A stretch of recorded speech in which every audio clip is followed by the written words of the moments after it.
Hi everyone, welcome to the Codependency Masterclass.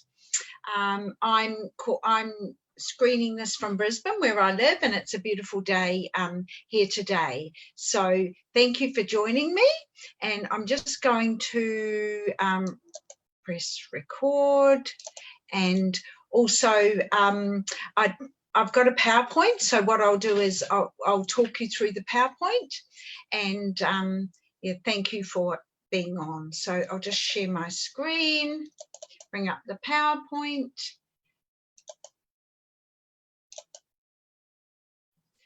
There we are. Thank you. So Codependency 101, finding the raw courage for recovery from codependency. So the reason I'm very passionate about this work is that it's been my biggest struggle in my life. I was a fully blown codependent addict. I actually call codependency the largest addiction in the world.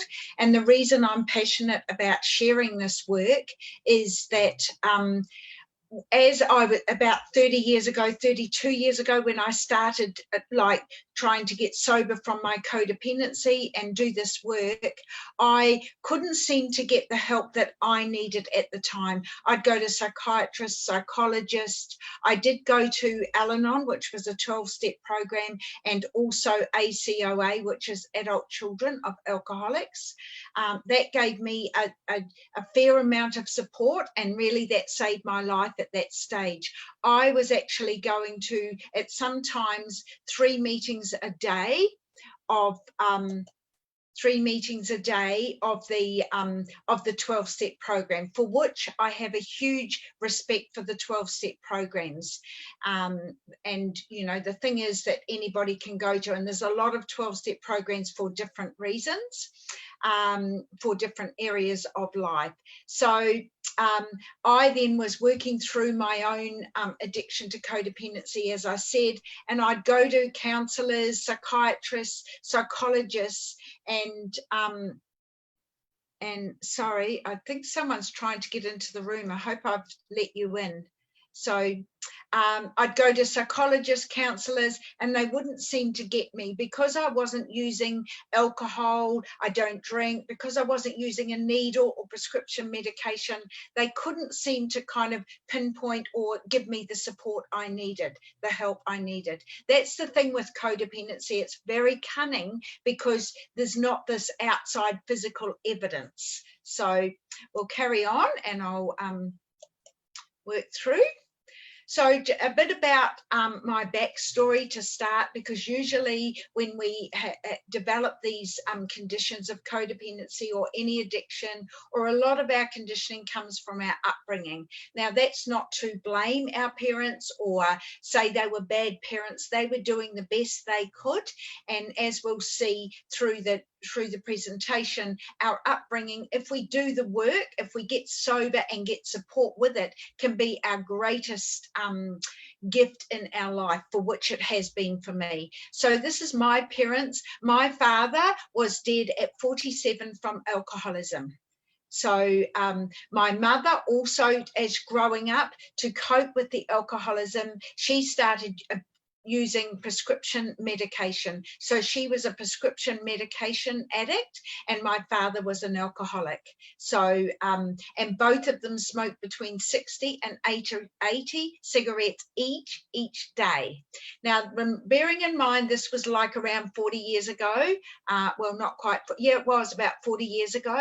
So a lot of people smoked a lot more in those things. And with my mother's addiction to prescription medication, tranquilizers, opiates, it wasn't considered, there wasn't the awareness around it then. So so that was what. And also I'd like to say here that both my parents were very enterprising, highly intelligent business people. So I just want to get that straight, that just be, you know, you would think when I tell you about my parents, we visualize, you know, an addict or my father an alcoholic lying in the gutter with a brown paper bag. Nothing could be further from the truth. And the number one reason we or anybody go to addictions is we can't manage our emotions. So underneath my parents' addictions, which also my mother was dead at 60, so they were both dead. They both died very early from their addictions. Underneath that was the codependency that they couldn't resolve. The number one reason we go to any addictions is we cannot manage our emotions. So that was, so of course, being brought up in this toxic soup of alcoholism, of arguments, of things like that. We also had every kind of, most things physical. In actual fact, in the small town where I grew up, we looked like the family that had it all on the top of the hill. We had a beautiful big house. You know, I think we were one of the first families at that stage to get TV. So we had all that. But what was going on inside the house and in my growing up environment is what is the damaging. And that's, of course, usually addictions are very covered and people make excuses, and people can be in addiction, but they can put on a good front for people, for the public, if you know what I mean. So what did I do after my father, he died when I was 15 from alcoholism, and at about 18 I met a young guy in the town in which we lived, and of course he was an alcoholic. So you wouldn't logically think that that's what you would do, but I had no other awareness. That was my normal. I recreated my own life. I just did what it was normal for me to be around alcoholism. So what I did was, when I got married, I shifted from my family home to another home and got married. But it was just the same programming. It was the same conditioning. And that was all I knew at that stage. So we went on to have 4 beautiful children. So, and some of my children have had severe situations with addictions. So what I want to say is that addiction is progressive and it's generational. Unless someone comes in and says, the buck's going to stop with me and I'm going to turn this ship around. And that's what I've endeavoured to do. Because it then went on from my husband's alcoholism and my codependence. So we were just as addicted as each other. Just because my husband had a substance didn't make me any less addicted. I was fully blown codependent with my behaviours. So then we went on and had 4 beautiful children, and things weren't going well in our marriage. And in the year 1987, we decided to shift away from the small town. It's known as a geographical. So you remember I said I shifted from my family home to my marital home, and then we decided, because our marriage wasn't going well at all, we'd shift to Brisbane, Australia. Now, I love being in Brisbane, Australia, don't get me wrong. So, but again, what we did was a geographical. We shifted all of our troubles over to another country. All of our emotional baggage, we paid for packed luggage, actually.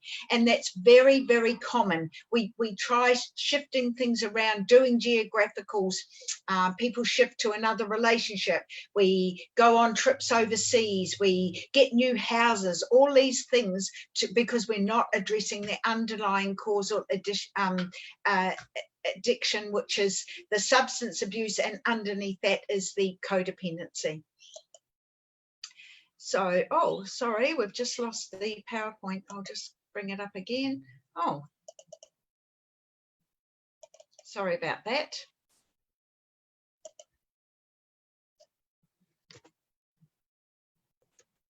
So addiction is the largest problem, the greatest social problem on the planet today. So I'd just like to read you about addiction that I've written in my book, Emotional Sobriety. This is a great book. It's got really practical tips for anybody struggling with codependency or any addiction for that matter.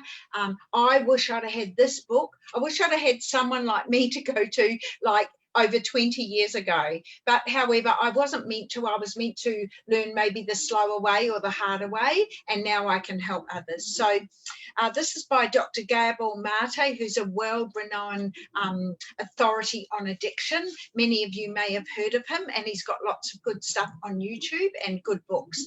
So he says addiction is any behavior or thought system, substance-related or not, that we continue to do despite the negative consequences in our lives, and we can't stop. So it says there, thought system or behavior. So codependency is that's what I mean. It's invisible. So our thought systems and behaviors are usually just as detrimental to people around us as if we were using substances. So and also, before I've just jumped a slide, but I'd also like to read from another leading authority in the world, Tommy Rosen.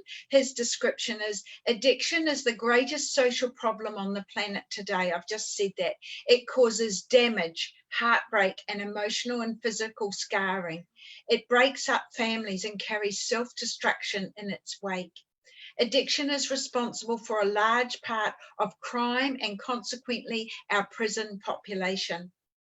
Addiction underlines several of our most costly medical epidemics: type 2 diabetes and childhood obesity, to name just two of them.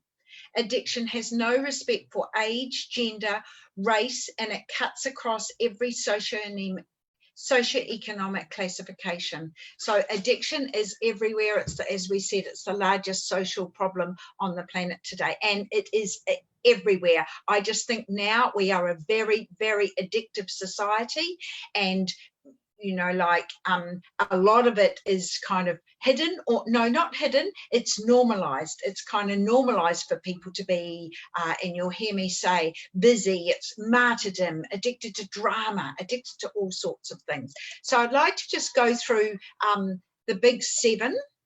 Oh, my PowerPoint's not seeming to. Just these are kind of the main ones that people are aware of.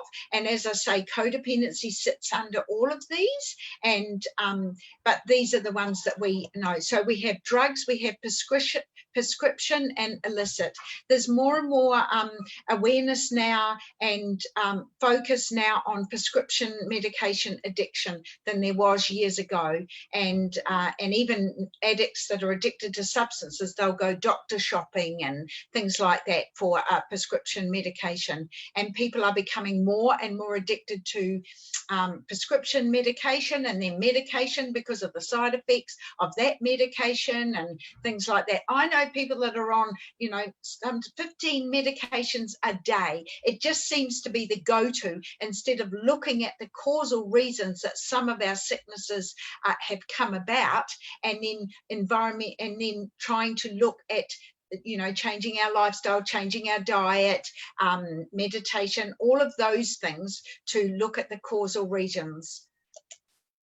We have alcohol. I call alcohol society's pressure relief valve. I actually think alcohol is our biggest drug problem on the planet.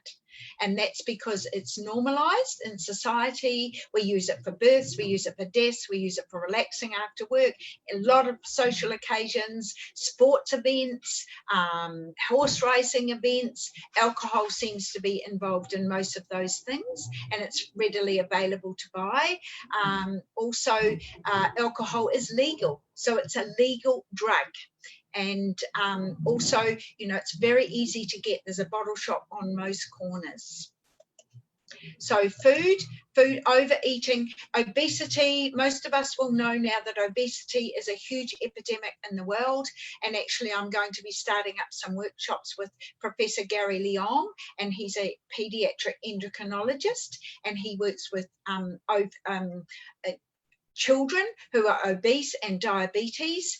And so there again, that can be also, children can eat to stuff down their emotions. And now we know that the food, and it's not only just the addiction of eating to stuff down emotions, the food is addictive in itself. The carbs, the sugars, we know that sugar is just as addictive as cocaine. So, huge problem there with that. Food also comes into it, overeating, binging, anorexia, and bulimia.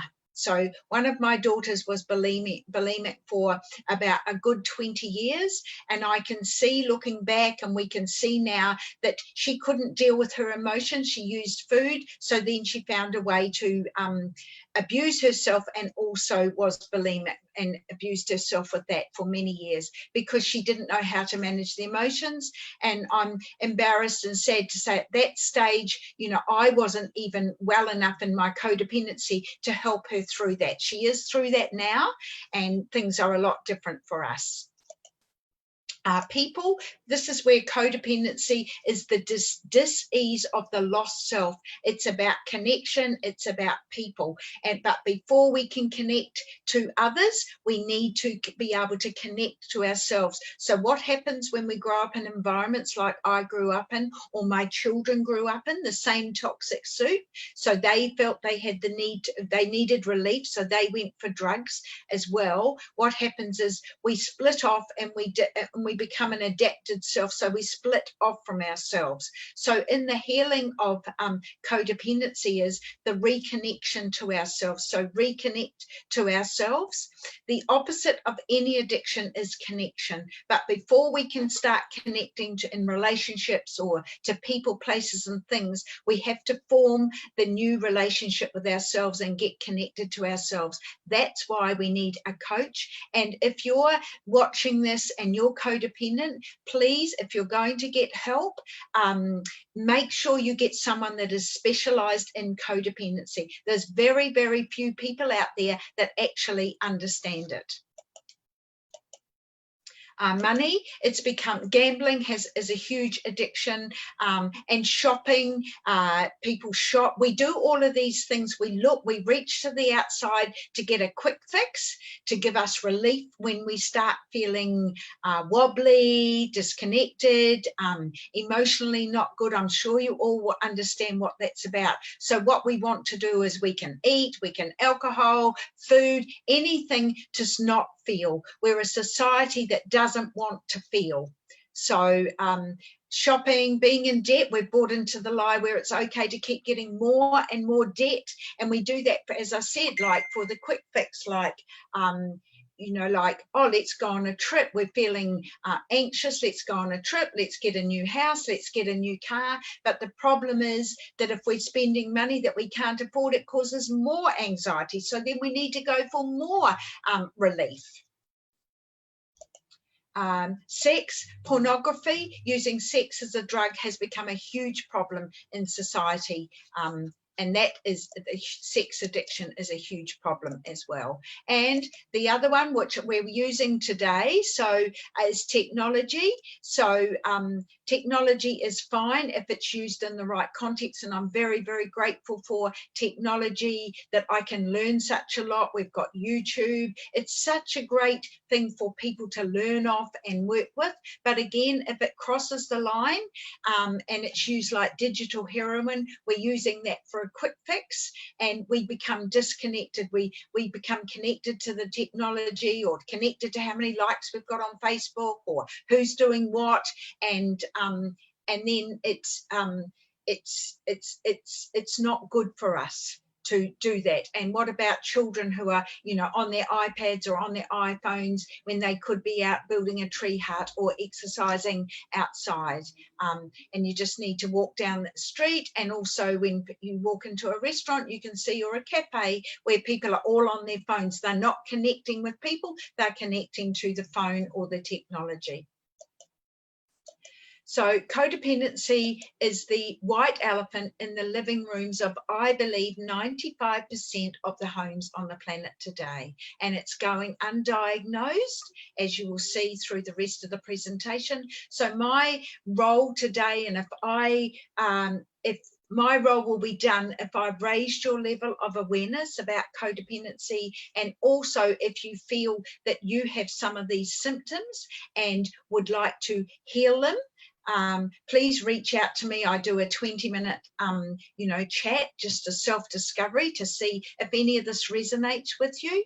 And as I said, there's no time in the history of any addiction that where you can heal this by yourself. We need someone outside of us who is specialized in that area, and because very rarely do we tell ourselves what to do. Addiction is very cunning and baffling, and we can talk ourselves out of, or justify or rationalize why we shouldn't clean up our mess. And in the meantime, our life is spiraling down. And especially if you're relating to any of this presentation and feel you may relate to some of the symptoms, and you have small children, please do the work on yourself now, before I waited too long. And of course it created that my children went into drug addiction. You do not want that. And it doesn't mean that you have to make big changes. It just means you start to create awareness and have somewhere to go to get honest and share your fears, and step by step look into this area. So like all addiction, codependency takes you to a rock bottom, or a few. I've had a few rock bottoms actually, and I now look back upon them as some of the greatest gifts, and I needed it to keep waking me up a bit more, calling me more and more to sobriety or to have a better life. My biggest rock bottom was in the year 2000, when I left my marriage for the 5th time. For 10 years, I'll just backtrack a little bit, we shifted to Australia. Things didn't, because it was a geographical, and neither my husband or I hadn't really changed internally, the same things went on here as they went on in New Zealand. So for the next 10 years, I started searching for help, and my husband and I were separating and going back together 5 times in a window of 10 years. And that just wasn't a weekend away and come back. That was like, he would leave the home, get a unit or things like that. We were doing that. So you can understand why my children, who were going into their teenage years, felt they didn't feel secure with their parents doing that as well. I understand why my children went into drugs. I left my beautiful waterfront home in the year 2000. I had got very, very sick with my codependency. In actual fact, my body had physically was shutting down as well. And I got, my sister took me to the PA hospital here in Brisbane, and I was begging to die. And I wasn't playing games. I wasn't seeking attention. I wanted to die. I couldn't do it anymore. Because as I said, I'd been to lots of people. I couldn't seem to get the help I needed. Fortunately, I didn't die, but that was the last time I went back to my marriage, because my husband, me being a codependent, can be very addicted to people. My husband was my drug. I want to point out here, when love is pain, and I know there's a lot of people out there in relationships that are very, very painful and they're staying anyway. When love is pain, it's not love, it's addiction. And my husband, I didn't use substances, as I've already said, or alcohol, but my husband was my drug. I'd leave him and go back. I'd leave him and I'd go back because of the pain of withdrawal. And I know many, many people that are doing that, yo-yoing in relationships, or leaving one relationship and just picking up with another one because the pain gets so great that's just the same as the last one. So it takes you to a few rock bottoms. So by the time we're 35, all of our feelings, all of our emotions and feelings that we grew up with are set in our autonomic nervous system. That's our nervous system, and that's how we play out our lives. That's kind of like the the lines on which we live by. So as I said, my upbringing wasn't very good, very codependent. So that's how I was. And by the time we're 35, those feelings are set in our body. We've lived those things over and over.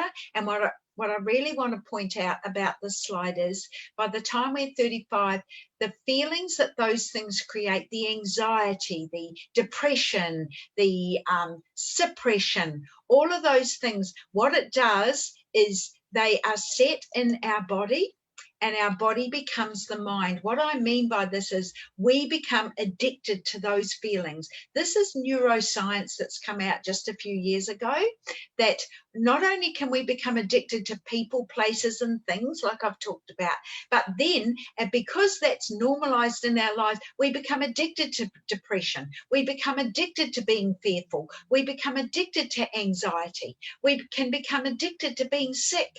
We can become addicted to getting attention. And when we become that, and we all know, I'm sure we all know that feeling of that anxiety and how it grips us. And when that happens, it releases neurochemicals into our body. Then the body becomes addicted to those chemicals as well. So you can see it's a double banger as well on that.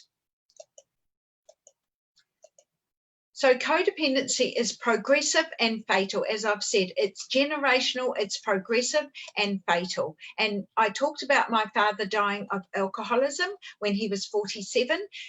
He actually got cancer, which is caused through the drinking, cirrhosis of the liver he had.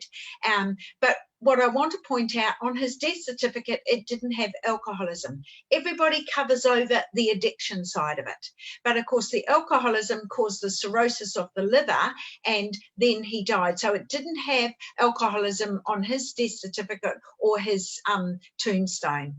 So some of the things that underlie codependency, which cause us death, are stress. We're a society that is addicted to stress. Again, we're addicted to being stressful. When we're not stressful, something goes wrong. You know, we think, oh, our life isn't right. So we go out, our autonomic nervous system, as I said, goes out and creates something to bring us more stress, to feed those neurochemicals of the stress to the body.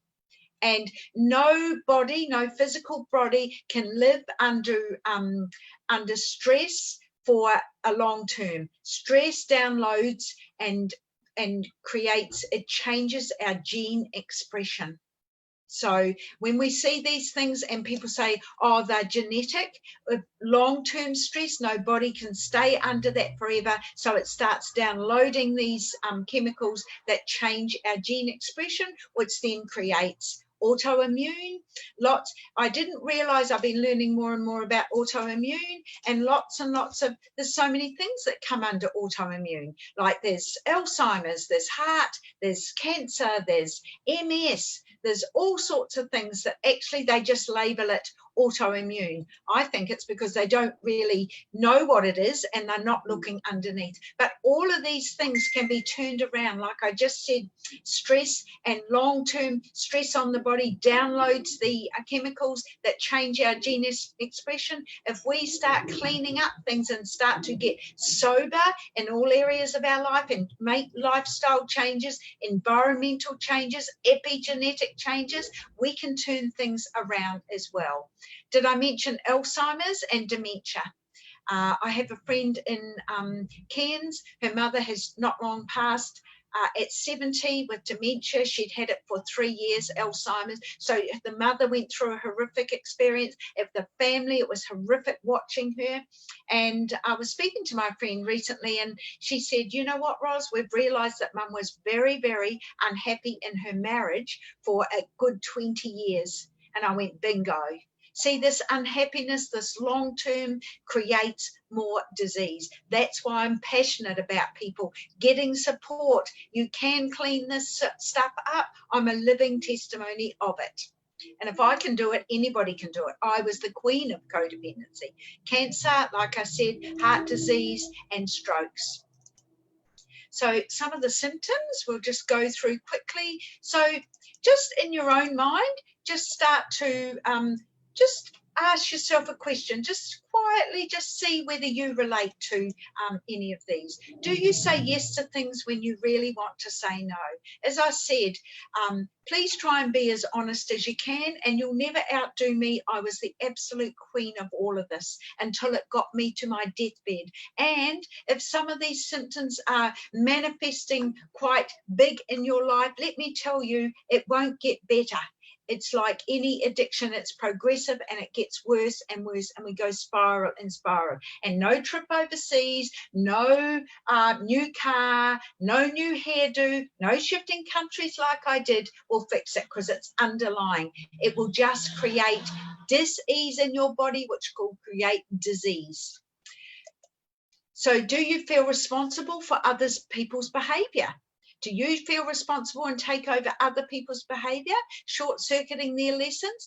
And the reason we do that is when other people are not being responsible, we want to cover for them so nobody sees it. I always did that for my husband, and because the fear comes up in us, so we take over their responsibility to settle ourselves down because we can't stand our own emotions. And you know, this happens a lot also with parents who are over responsible for their adult children, paying their car payments, paying their rent payments, doing things for them that they should be doing for themselves. And again, it's the fear. Parents will get fearful, oh, my son will lose his car if I don't pay the payment. What if your son, because usually our adult children have got plenty of money for other things. And also parents with their fear when they've got children in addiction, and I'm not, certainly no judgment, it's a tough gig, I can tell you that firsthand. And but some parents will give their children money to buy the drugs when they're a drug addict for fear. We fear losing our children, and we'll go outside of all sorts of our values to do that. Feeling it's your job to fix people in other people's lives. A lot of times as codependents, we're so out of control in ourselves, we will want to control other people's lives. We want to go, it makes us feel better to think that we're controlling someone else's life. But what we're doing is, the reason we're doing that is we're so out of control in ourselves. And often it's not our business to be controlling or fixing other people's lives, but we do it anyway to give ourselves a bit of satisfaction, for people to say, oh, thank you, you know, you're so kind to me, I couldn't do it without you. People used to say that to me, oh, Ros, I don't know how you do it with I'm a hairdresser by trade, a large salon staff for children. I like them saying that. It gave me juice. It made me feel better. And then, of course, I'd work harder and harder to get that praise. I was addicted to it because I was so broken inside. Do you find it difficult to ask what you really need or express how you feel? Or for me, do you even know how you feel? I didn't even know how I felt. But as we start to open up and start to do this work, we start to get in connection with our feelings. Are you so busy giving that you have nothing left to yourself? And I'm sure if you're like me, there'll be many women, especially, you know, they're tired, they're run ragged because they're giving, children, everybody else, they've got nothing left for themselves. Do you have a fear of not being liked by others, seeking approval and acceptance? I went outside of my values in every area of my life for approval and acceptance. I wanted people to like me because I didn't like myself. I didn't want to lose people. And that's even in friendships. Some girlfriend friendships I had, they were very codependent, and I would be doing far too much for that relationship, but I was petrified of losing it, just like I was my husband. Do you stay in situations too long like I did? I stayed in my marriage far too long, despite the signs telling you it's time to get out. When there is some necessary changes that sometimes have to be made in this journey. However, don't do it alone, and get support so that you can manage it. And don't make any big changes if you cannot. Don't set any boundaries or make big changes if you haven't got the support structure in to help you through them. Do you share inappropriately with the wrong people because you think they know better than me? I was going to all the wrong people, and I was addicted to my story, telling everybody. So these are all signs of codependency. A new way of living is possible.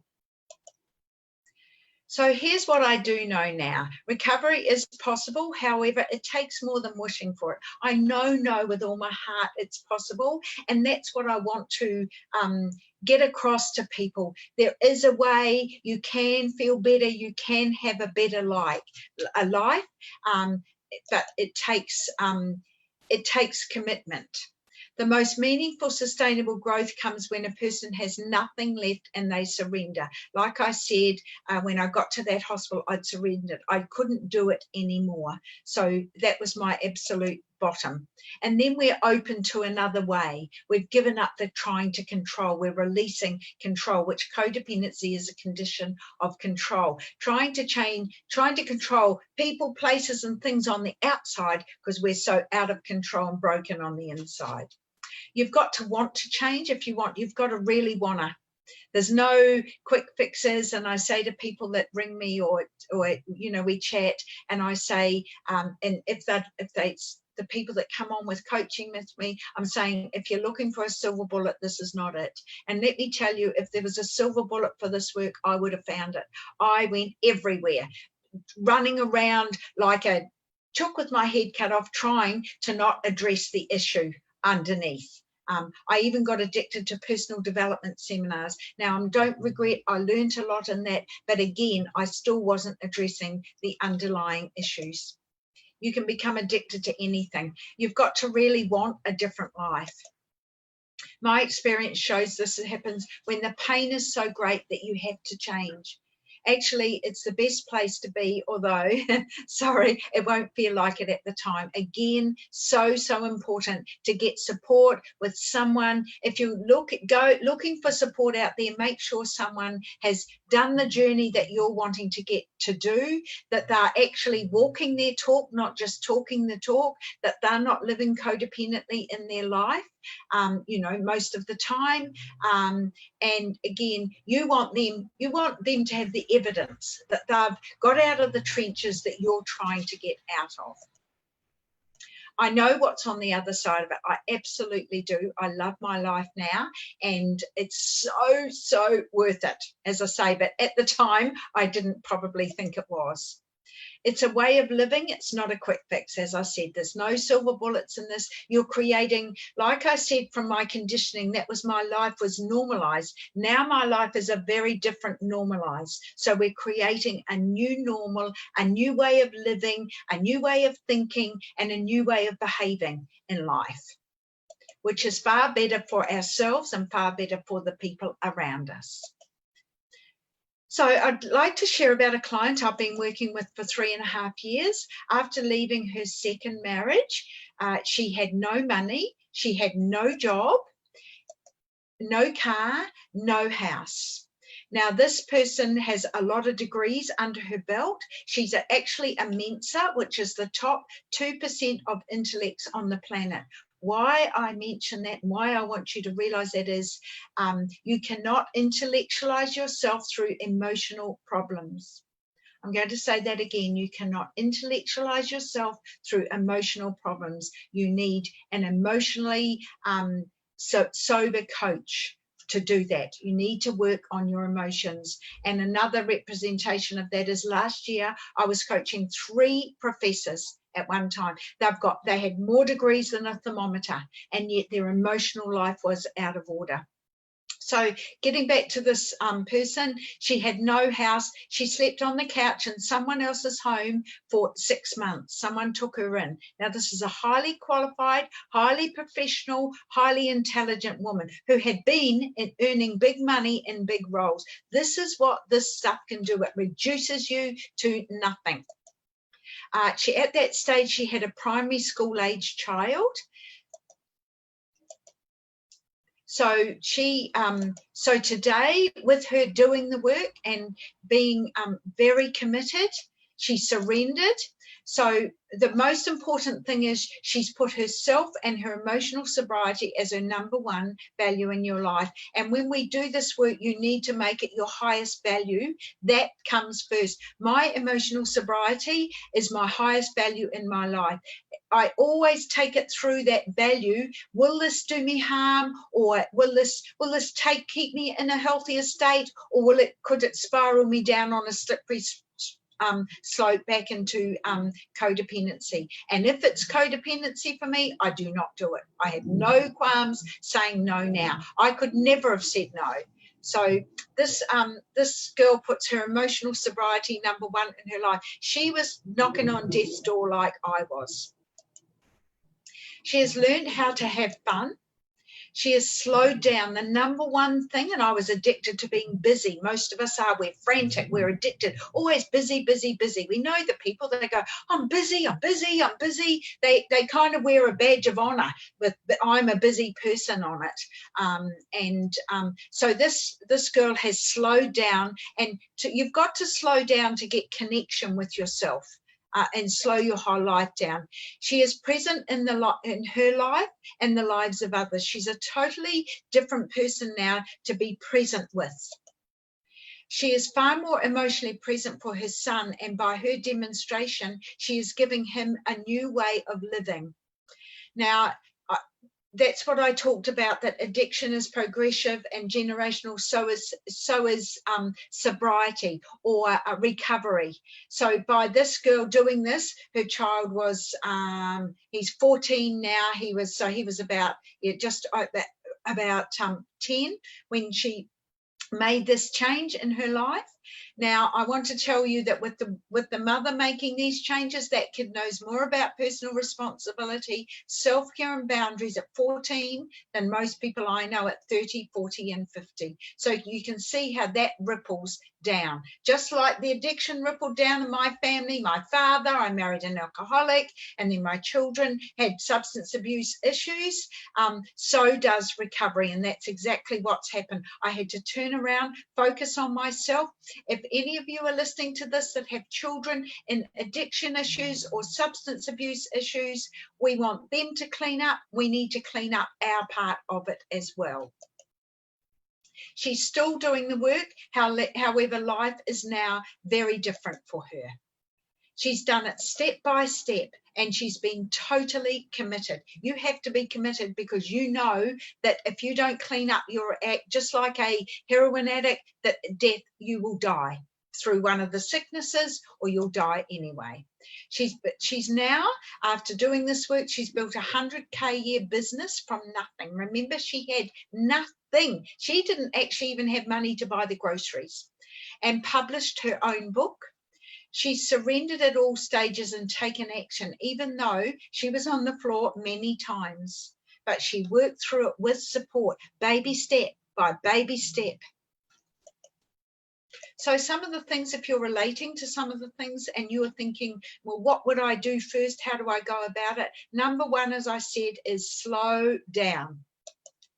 Number two, or it doesn't really, build your scaffolding. So like I said, a scaffolding could be a codependency coach, safe people who've done the coda work, just like I said.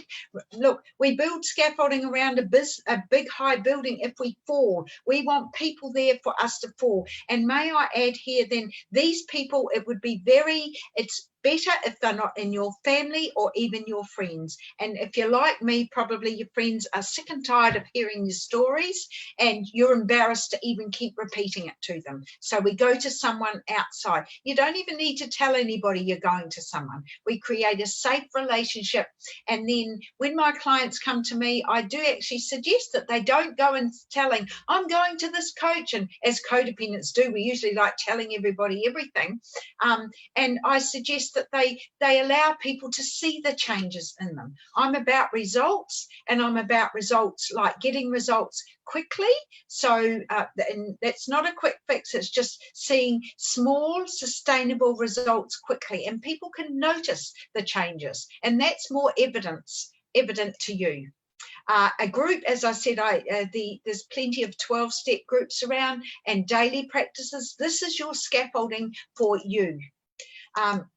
Another thing I coined and create for my clients is an emotional intensive care unit. Like I said, this is brain and heart surgery, because we're changing the neural programming in our brain and we're getting connected to our heart. The heart knows what's right for us. It knows our truths, but we're so disconnected when we're in our codependency that we don't even know our own truths. So if we were having heart or brain surgery, we'd be in emotional intensive care. So create your own emotional intensive care. This is for the times when you get knocked down or what you would do. So create a blueprint. I'm very, I do that with my coaching clients. We get a blueprint of things that if they get knocked down, instead of going out and doing their old codependency behaviors or addictive behaviors, they have an emotional intensive care unit they put themselves in to cope with the withdrawal, to cope with the pain.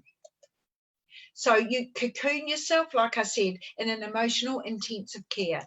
So these are some of the things. None of us know what we might have to have, what might happen to us, or what we might need to face. So that I have an emotional intensive care unit for myself. It's a go-to. It's a go-to. What will I do instead of going out and controlling someone else or putting anger on someone else, to be able to manage the feelings instead of going out and acting on them or feeding them. Surrender, ring a safe person or a coach for support. When you're really, really low, you need to ring a safe person and a coach that's been there and done it and that can step you through it. When my people ring me, it doesn't take me long to settle them down and be able to at least get them to what's the best, what's the kindest, most loving thing I can do now. It might be go to bed and cry. It might be have a bath. It might be, sometimes if I'm feeling a bit low, it might be go to the movies and have a chocolate dip ice cream.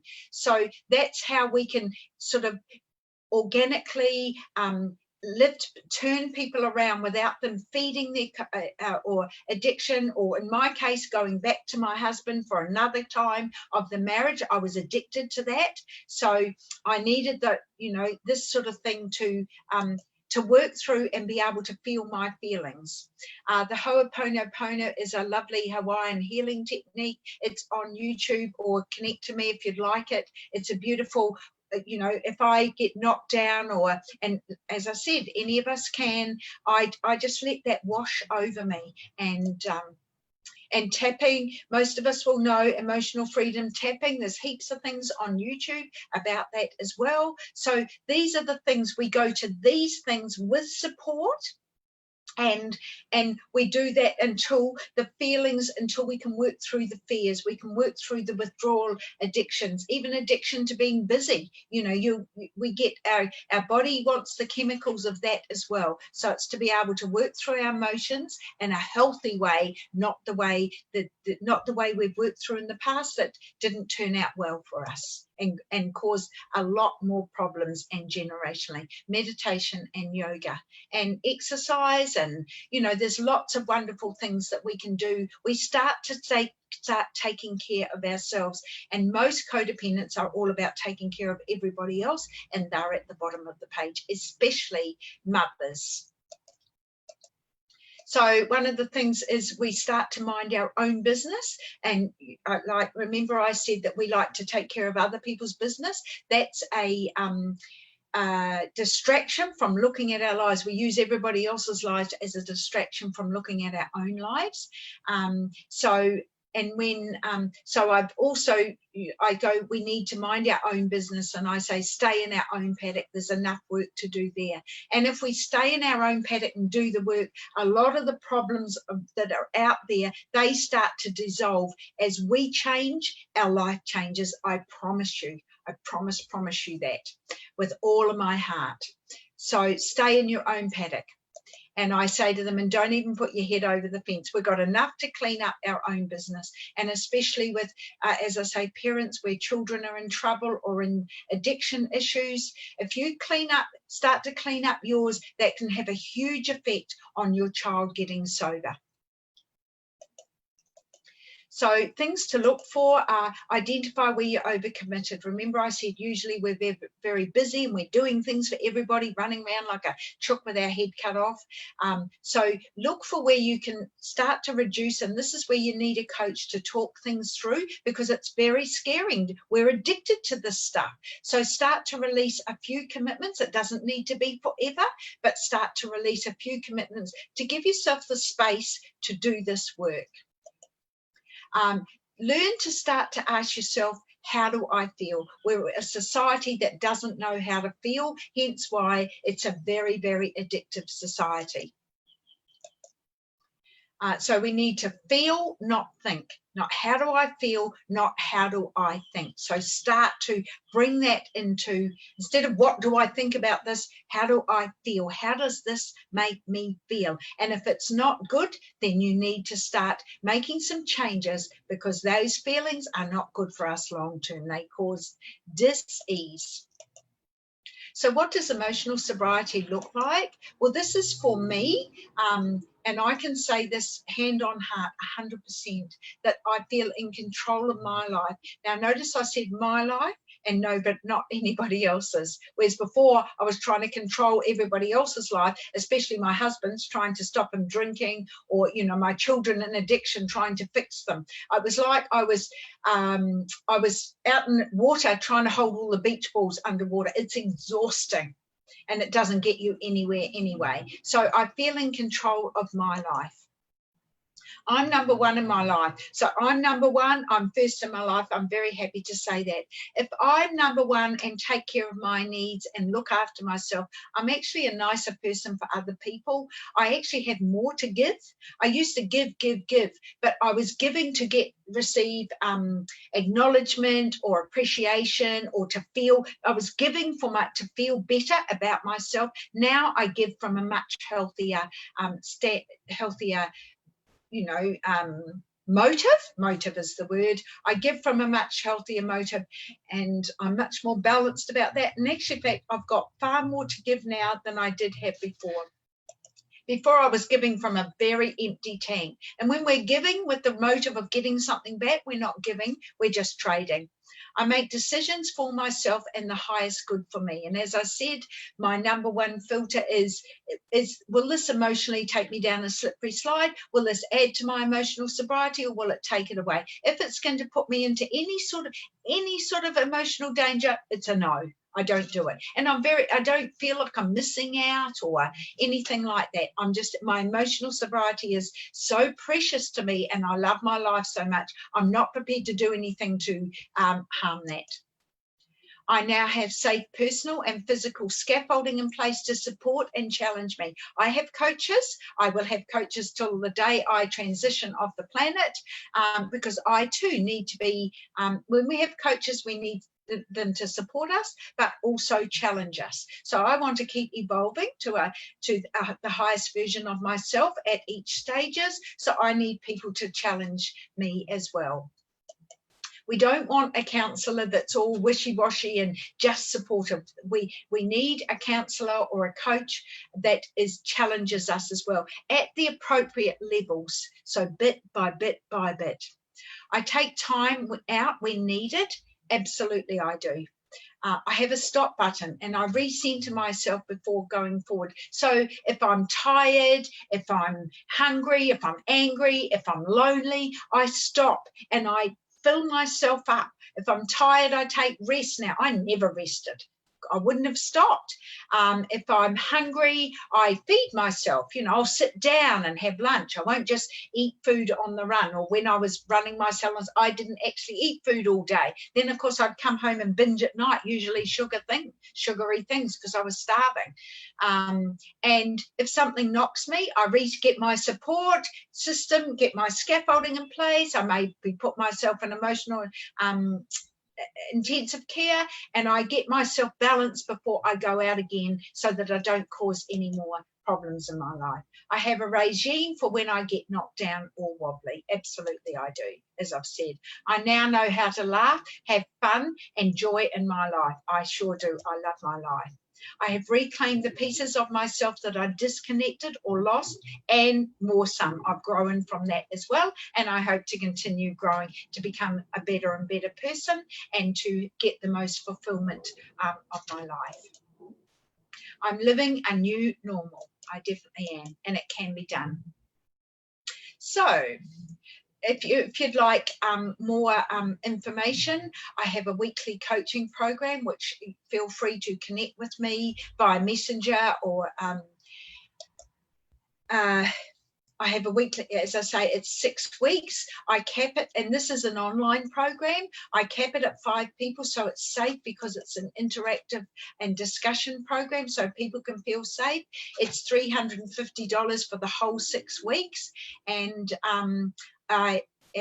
that can be paid up front or weekly invoiced. And you would, if you came, that you would receive a copy of my emotional sobriety book, and there is a workbook that goes with it. I'm running a couple of those at the moment, and they're going really well because we can learn off others as well. So I'm, running an online group, which has been a goal of mine for quite a few years. So I'm really, really happy, and I'm so happy how well it's going. So that's good. Also, if you'd like more information, as I said, we have a weekly coaching online program. I do one-to-one coaching, which you can discuss with me, or have a 20-minute free discovery call just to, I might not be the right person for you. I implore you to find the right person that you feel comfortable with and that you feel fits with what you're needing. So I do that as well, private coaching, and that can be done via Zoom, Skype. I coach in Australia and New Zealand. I do also, if you're living in Brisbane, I do have people face to face. You're in the Facebook group. I have a YouTube channel, which I'm just endeavouring to load up more YouTubes as well. And my website is rosalinssaunders.com.au. So I'll just stop that share. Thank you. I'm back again now. Thank you very much, Samuel. Thank you for joining me. Very grateful to have you on. And as I say, please reach out to me if you'd like to discuss anything about this stuff. Codependency is fatal, let me tell you. It just about, I was knocking on the door of my own deathbed. So please reach out to me, and I'll look forward to seeing you on the next session. Thank you very much. Bye.